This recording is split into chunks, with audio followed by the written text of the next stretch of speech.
साल हो चुके थे बेटे को अपना घर छोड़कर विदेश में बसे हुए। इन 3 सालों में बूढ़ी माँ और ज्यादा बूढ़ी हो गई थी। 75 वर्ष की उम्र में सुलोचना देवी की याददाश्त काफी कमजोर होती जा रही थी। उन्हें रोजमर्रा की चीजें याद ना रहती, लेकिन जो उन्हें हमेशा याद रहता वह था उनका बेटा। दिन हो या रात, एक पल भी ऐसा ना होता जब उन्हें अपने बेटे की याद न आती। दूसरी तरफ बेटा था जो साल भर में एक आध बार अपने माँ को फोन कर लिया करता और 1-2 मिनट से ज्यादा बातें भी ना किया करता।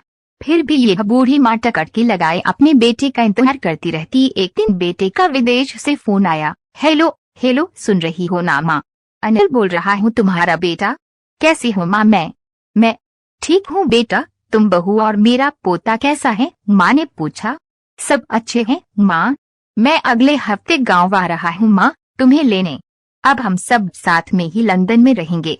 माँ, तुम्हारी बहू कह रही थी माँ को यहाँ पर लेकर आओ, बेचारी अकेली वहाँ परेशान होती होगी, बेटे ने कहा। माँ की बूढ़ी सूखी आंखें आंसुओं से भीग गई। उसके कमजोर शरीर के नस नस में खुशी की लहर दौड़ गई। बेटे और बहू का अपने प्रति प्रेम देखकर माँ का मन खुशी से भर आया। बेटे ने आगे कहा, माँ तैयार रहना माँ, मुझे ज्यादा दिन छुट्टियां नहीं है। जिससे जितने पैसे लेने हैं लेकर रखना, तब तक मैं प्रॉपर्टी डीलर से बात कर लेता हूँ। घर के लिए माँ ने पूछा। हाँ माँ, गांव का घर हमें बेच देना पड़ेगा। अब हम साथ में ही रहने वाले हैं तो वहाँ पर घर रखने का कोई मतलब नहीं है माँ, बेटे ने कहा।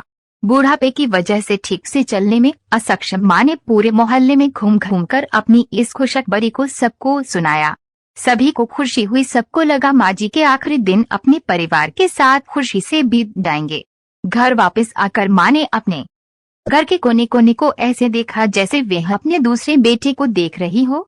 देखे भी क्यों ना, उस घर को अपने बेटे से कम थोड़ी समझा था।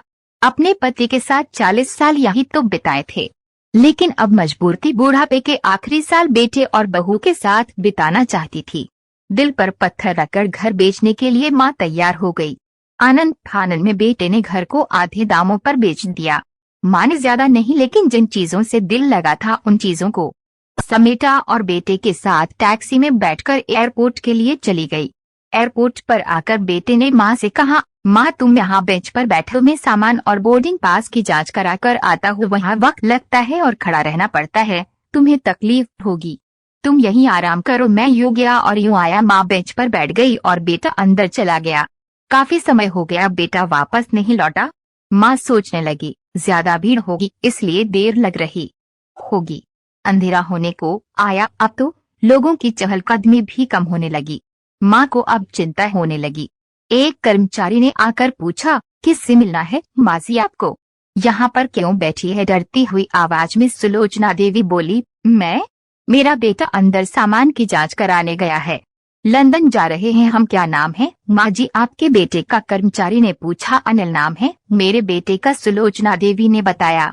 कर्मचारी अंदर गया और थोड़ी देर बाद बाहर लौटा। उसने सुलोचना देवी से कहा, माँ जी लंदन जाने वाली फ्लाइट तो दोपहर में ही जा चुकी है और आपका बेटा भी उस फ्लाइट में बैठकर लंदन जा चुका है। अब आपके यहाँ बैठने का कोई मतलब नहीं है, आप भी अपने घर चली जाइए। क्या जा चुका है और मैं घर जाऊं? घर? माँ की आंखों से आंसुओं के सैलाब उठने लगे। जैसे तैसे माँ घर पहुंची, जो अब उसका था ही नहीं, बीत चुका था। वो वही बरामदे में तुलसी के पास सो गई। घर के नए मालिक को उस पर दया आई तो एक कमरा किराए से उसको दे दिया।